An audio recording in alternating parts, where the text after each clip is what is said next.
Assalamualaikum warahmatullahi wabarakatuh.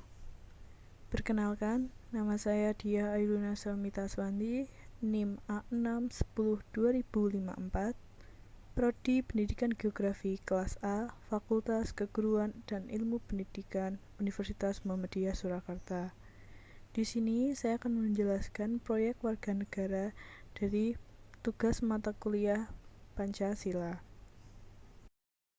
Slide pertama yaitu lembar kerja 1. Berisi 1. Identifikasi masalah. Di sini saya akan mengidentifikasi masalah yang pertama yaitu banjir akibat penebangan hutan secara liar, polusi, kerusakan lingkungan, dan eksploitasi alam yang berlebihan. Kedua, topik yang dipilih yaitu lingkungan. Ketiga, relevansi topik dengan bidang studi. Usaha menjaga lingkungan dengan program studi pendidikan geografi dimulai dari pengenalan lingkungan di lingkungan sekolah. Pendidikan geografi yang juga membahas tentang kondisi alam cukup relevan dengan topik yang saya pilih. Keempat, relevansi topik dengan mata kuliah Pancasila. Sila pertama Pancasila yang berbunyi ketuhanan yang Maha Esa, yang berarti keyakinan kita terhadap Tuhan yang Maha Esa atas apa yang telah diciptakan untuk kita seperti alam dan isinya. Oleh karena itu, kita sebagai manusia harus menjaga dan merawatnya serta menggunakan dengan secukupnya untuk keberlangsungan hidup dan rasa terima kasih kita terhadap Tuhan yang Maha Esa. Kelima, jenis produk, yaitu berjenis poster. Lembar kerja 2. Di sini berisi tentang sumber informasi yang saya peroleh. Di sini saya mengambil 2 sumber informasi. Yang pertama terdapat artikel jurnal dan yang kedua peraturan perundang-undangan. Yang pertama artikel jurnal. Kerusakan lingkungan terutama berupa degradasi lahan, air, dan udara yang merupakan sumber daya alam yang berfungsi sebagai penyangga kehidupan makhluk hidup diperkirakan karena akibat kurangnya pemahaman komprehensif tentang teks keagamaan, minimnya pengetahuan tentang alam, serta pandangan antroposentrik yang memandang bahwa alam semesta diciptakan untuk manusia. Merusak lingkungan dengan melakukan eksploitasi terhadap sumber daya alam jelas bertentangan dengan prinsip agama, yang mana dikatakan bahwa manusia sudah seharusnya menjaga keseimbangan alam semesta yang diciptakan Tuhan dengan penuh keteraturan. Karena pada dasarnya manusia juga makhluk hidup lainnya saling bergantung dengan alam. Mengatasi krisis lingkungan akibat eksploitasi yang berlebihan ini bukan hanya persoalan teknis, ekonomis, hukum, dan sosial budaya semata, melainkan juga upaya penyelesaian dari perspektif agama. Mengingat upaya yang telah dilakukan pemerintah maupun lembaga masyarakat selama ini belum menanggulangi kerusakan lingkungan yang terjadi. Agama dan spiritualitas dinyatakan sebagai 2 elemen penting dalam eco-healing, terutama dalam membangun kesadaran berlingkungan.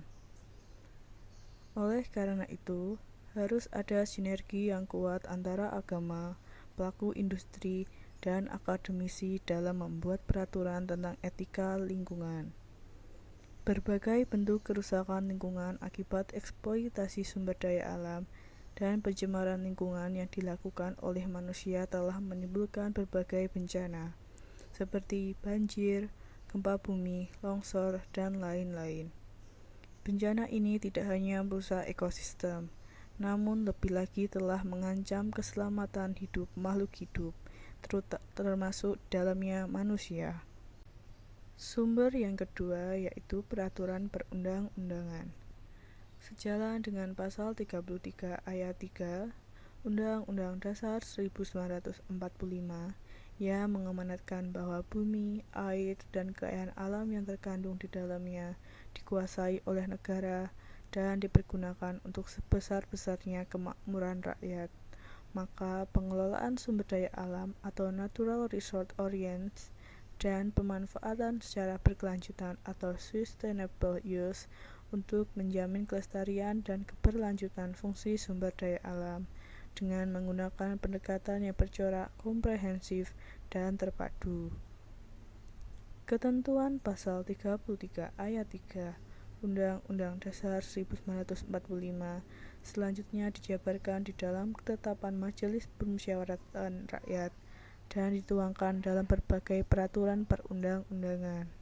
Undang-undang yang berkaitan erat dengan pengelolaan sumber daya alam antara lain adalah UU Nomor 5 Tahun 1960 tentang Peraturan Dasar Pokok-pokok Agraria, UU Nomor 11 Tahun 1967 tentang Ketentuan Pokok Pertambangan, UU Nomor 5 Tahun 1967 tentang Ketentuan Pokok Kehutanan yang telah diganti dengan UU Nomor 41 Tahun 1999 tentang Kehutanan, UU Nomor 11 Tahun 1974 tentang Pengairan, UU Nomor 5 Tahun 1984 tentang Perindustrian, UU Nomor 9 Tahun 1985 tentang Perikanan, UU Nomor 5 Tahun 1990 tentang Pengelolaan Sumber Daya Alam Hayati dan Ekosistemnya, UU Nomor 24 Tahun 1992 tentang Penataan Ruang, UU Nomor 5 Tahun 1994 tentang Pengesahan Konvensi Keanekaragaman Hayati, UU Nomor 23 Tahun 1997 tentang Pengelolaan Lingkungan Hidup.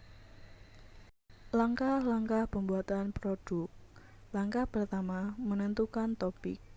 Langkah kedua, mencari informasi. Langkah ketiga, mencari ide produk. Langkah keempat, menuangkan ide dalam poster. Menentukan topik.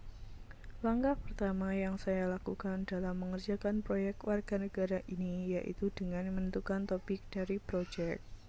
Penentukan topik ini disesuaikan dengan apa yang telah saya pelajari di Prodi Pendidikan Geografi serta mata kuliah Pancasila. Topik yang saya ambil adalah dampak dari eksploitasi sumber daya alam secara berlebihan. Yang kedua, mencari dan mengumpulkan informasi. Langkah kedua saya yaitu dengan mencari dan mengumpulkan informasi terkait dengan topik yang saya bahas dari beberapa sumber yang mudah dan terpercaya, seperti artikel jurnal serta berita di media sosial. Langkah selanjutnya yaitu mencari ide. Langkah ketiga saya yaitu mencari ide untuk membuat produk ini. Ide-ide ini saya dapatkan dari beberapa referensi seperti Google, Pinterest, Instagram, dan sosial media lainnya. Langkah keempat yaitu menuangkan ide ke dalam poster. Langkah keempat merupakan langkah terakhir saya yaitu menuangkan ide yang telah saya peroleh sebelumnya dalam bentuk poster.